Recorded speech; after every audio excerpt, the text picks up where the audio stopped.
assunto de matérias de jornal nessas últimas 2 semanas. Então, no Brasil, ao contrário, nos interessa o grau acadêmico, seja qual for a competência. Isso é lamentável, precisa ser superado, isso precisa ser tornado diferente, porque isso será um obstáculo intransponível ao Brasil inovador, em que pese os múltiplos casos bem-sucedidos que a gente é capaz de arrumar. Eu não tenho muito tempo e queria passar diretamente para uma outra discussão que vale a pena mencionar.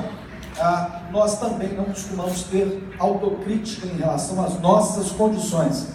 O erro sempre é externo.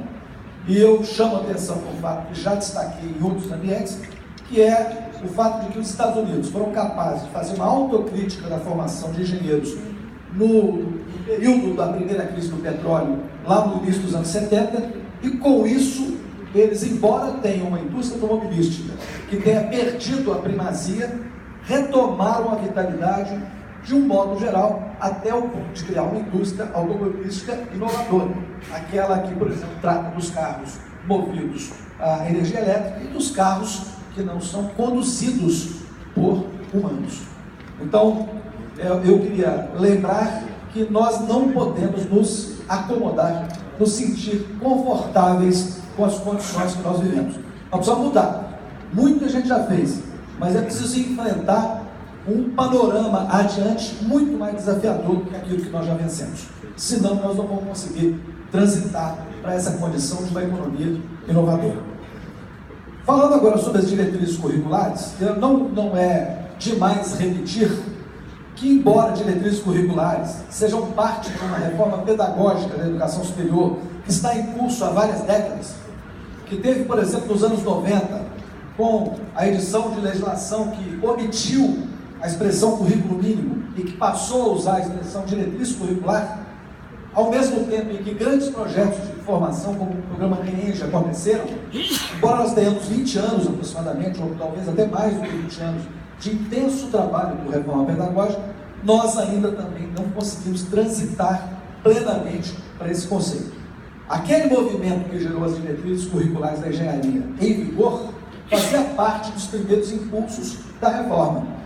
Nesse momento que nós estamos já uma geração distantes do primeiro impulso, nós podemos ser muito mais abrangentes do que fomos naquele momento. E devemos também ser autocríticos em relação à adoção daquelas diretrizes curriculares.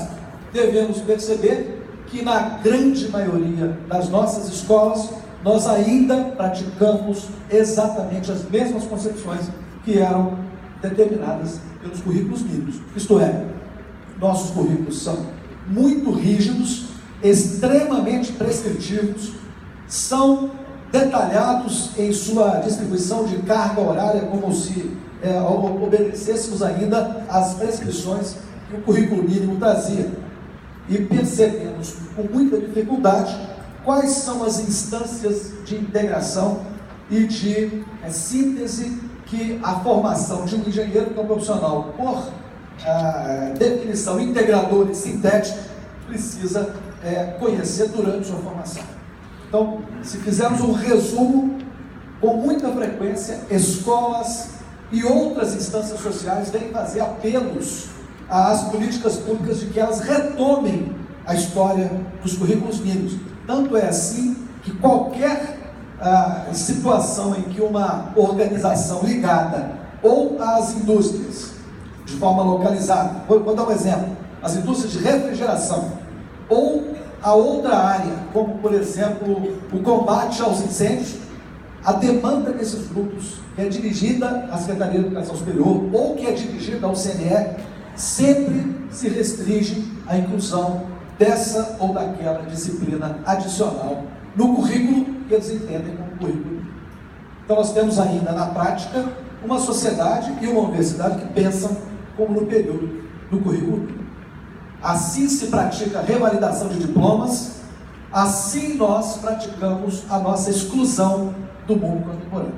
Nós precisamos superar essa visão, porque não haverá nova diretriz que não seja de fato eficaz na implantação por nós, nas nossas instituições.